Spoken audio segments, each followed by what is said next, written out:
Isn't that what you're doing? La la la la la. No, obviously not. I was just going la la la la la la la, and that must have been used like by a million singers in the last. And then someone went, "I'm going to write a song out of that," and you're like, "Oh, is that this random song from someone random?" Yeah. My night is rubbish. Isms, juxtapose. Didactic. Mona is rubbish. Mona is rubbish podcast. Hello and welcome to episode number 44. Are you all right, Tom? You're here. Tom, you're here. Hey, Marcus. Tom, it's good to be back. Even though we're in different parts of the country again. But we do remote podcasts. Probably more than half of our podcasts have been remotely recorded, haven't they? It's a bit like being Elton John and Bernie Taupin. Is it? I don't know. They write in different rooms, don't they? In the different buildings. Oh, right, yeah. Probably. Yeah. In fact, it's nothing like it because we're not actually writing songs at the moment, are we? Well, you never know. No. La la la la. So, where have you been? I think the people listening have a right to know. Yeah, so I've been in hospital since a long time. Seems like ages. Oh, no. Yeah, so I've had like 5 rounds of brain surgery. For the last couple of weeks, I've been recovering, and I'm like starting to get my energy levels back. I've been a bit like zonked out because of all the antibiotics and tablets I've been taking. But yeah, I'm good now. Good. That's good. I've for this pod, I've picked a few things that are happening in the world of art just to talk about briefly. And we've got talk of a bronze bathtub that sold for a lot of money. A sculpture that looks a bit like a bottom, or looks a bit like a lot of bottoms. More art theft, and finally a art piece that's been uncovered that may or may not be by Botticelli. And that's nothing to do with the bottoms? No. Yeah, it does sound like Botticelli. Botticelli means little barrel, and apparently I found out Botticelli's brother was called Big Barrel, so Botticelli became Little Barrel because he was. So what was Big Barrel? How does that sound to our ears? Botticello. Yeah, so that was the nickname they were given. So it's not got anything to do with bums, unfortunately. No, not unfortunately. Why's that unfortunate?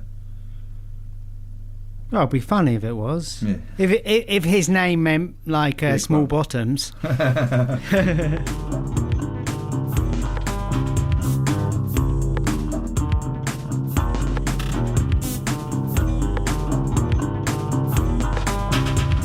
What happens, right, Tom, would you buy a bathtub for $4.3 million?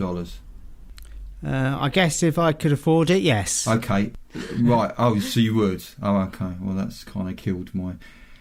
Can you change it, say no, just for the effect? At 4.3 million, you've got to be having a laugh. Yeah, exactly. But what happens if I said it was bronze? Would that change your mind? So yeah, bronze. Well, that's different to a normal bath. What a normal bath's made of porcelain, isn't it? This is a bronze bath. Are you tempted enough? Is it by Damien Hirst? No. Are you? Yeah, I'm not. I'm not interested then. Okay. It's shaped like a hippo. Okay, scratch that. Get me this bath. Yeah, exactly.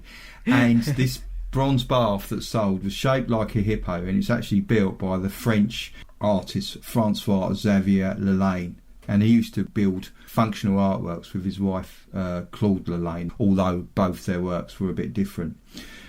He was famous for building like sort of animal-themed sculptures that had double uses. So for instance, he built a cat bar, which is a big cat, bronze cat, that also opens up to become a bar.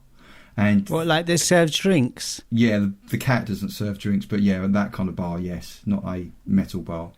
And the bronze sculpture of the hippo actually opens up to become a bathtub, and it has a sink and a vanities. Now, it's a bit of a steal because originally it was bought for £168,000, I believe just about 10 years ago.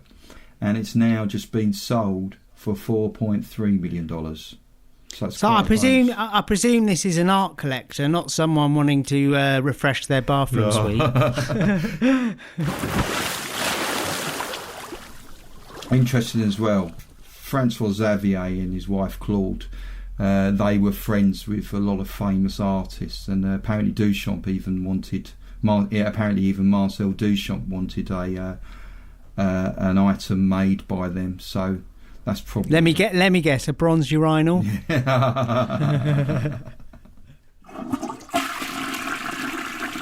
Funny you say bronze urinal, because that brings us on to the next story, which is about a couple of thefts. Now, as people who listen to the show would be aware, we talked about the theft of a gold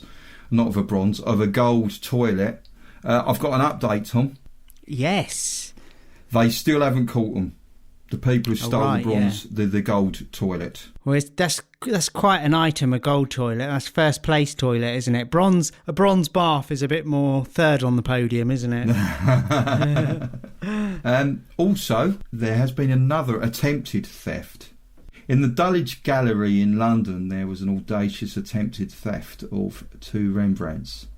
Basically, they've got a show on at the moment, and someone broke in. This was actually last Wednesday. Someone broke into the gallery, grabbed 2 Rembrandts. They were caught quite swiftly because the security is pretty good, and an officer chased them. And just outside the gallery, the thief used a canister and sprayed an unidentified liquid in the face of the officer. So he got away, but they swiftly recovered the paintings. The officer's all right. The unidentified liquid wasn't anything bad. Spray paint, I imagine. I don't know. Yeah, possibly. So yeah, it might have been Banksy. Take that back. Mind you, can you slander someone who's unknown? Oh, right, yeah. I was only going on the evidence that he had a spray can. That was it. It's an unknown liquid that he sprayed. So it might have been Lynx Africa, I suppose. Yeah. Other deodorants are available and can be used. We're not saying that Lynx, or in any way Lynx, should be used like that and was used. Or we're not saying in any way that Lynx was the link. Yes.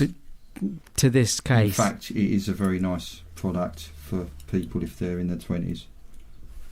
Oh, right, yeah. What, the 1920s?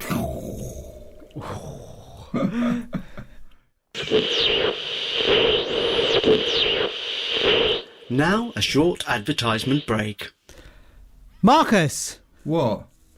I'm not happy with you. You've been doing the podcast while I've been away. What? Without me. What? How did you know? What? Well, the thing was, I subscribed to the mailing list. And even though I was away, I heard every episode. Yeah, but you were ill. That's not enough to just subscribe. You must have been incentivised to subscribe. Yeah, well, you gave me a £5, but it was the least I could do. No, free artwork. Oh, yeah, sorry. Yeah, you gave me free artwork, but it was the least I could do. To be kept updated on all things related to Modern Art is Rubbish, and to receive an exclusive high-resolution artwork by Marcus to download, just head over to modernartisrubbish.com. We don't like spam, and you can unsubscribe at any time. The next story, and the final one, is, as promised, about Botticelli. Or Mr. Smallbottom, as we call him. Mr. Smallbottom, yeah, or Little Barrel. Remember, it's Little Barrel. Little Barrel, yeah. Sorry, yeah.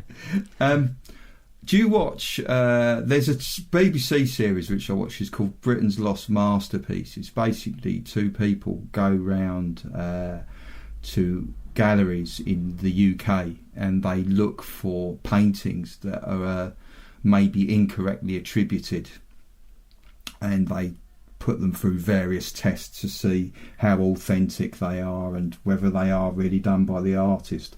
And in this episode, they went to a gallery, the National Museum of Wales, and they found in the gallery's archives a painting that was attributed as a follower of Botticelli.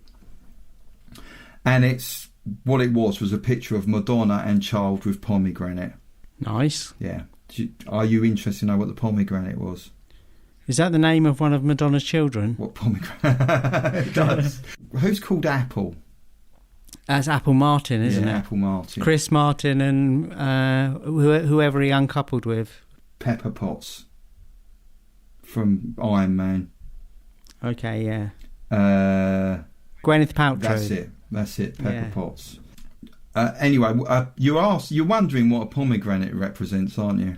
Well, I'm hoping you'll tell me. Yeah, a pomegranate represents the suffering of Christ. I suffer a little bit when someone gives me a pomegranate because I don't like all those seeds.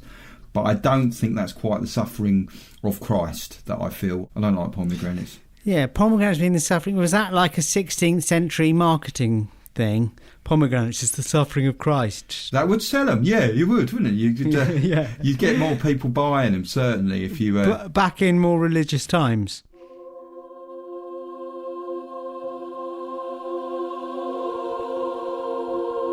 The painting's about 500 years old. So if you look at it, it's got quite a beautiful looking face, which looks very, very Botticelli. But if you look at the hand, there's been a bit of overpainting. Who are you talking about? One of Madonna's fingers? Yes, if you look at the Madonna's fingers, there's some dodgy painting going on there. Very dodgy. Yeah. The top of the finger's painted leftwards, isn't it? One of the fingers? Yeah. It's literally gone off at a right angle to the rest of the hand. Okay. Spoiler alert, they put it through various tests. They tested the wood panel to see when it was dated, and it was dated around about 500 years ago. They looked at the style of the painting, and after they sent it to an expert, he decided that it had in fact come from the studio of Botticelli, and it's quite likely that some of the work was done by Botticelli himself. All right, but are you implying not the hand bit, though? No, that's well dodgy. So how did it end up in Wales? Maybe it was one and Botticelli just thought, I don't like what I've done with the hand. I'll send this to my cousin in Wales. Interesting enough on this programme, and I will put a link to it. It's on BBC iPlayer in the UK. Apparently there was some sisters who inherited a small fortune, the equivalent of about 50 million, and they went on tours around Europe and they bought the Botticelli painting as well as loads of others, and they donated a lot of the works they found, like Monet's and Cézanne's, that kind of work, and they to the National Gallery of Wales. So they were quite generous. Yeah. Yeah.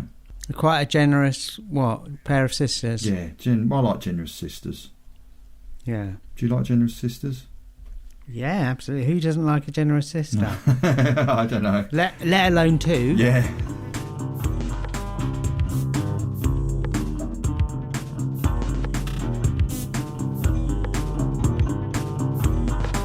So, yeah, that's it.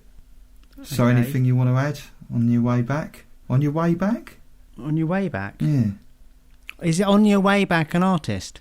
It does sound like an artist. I don't know where they'd be from, but that does sound like an artist, doesn't it?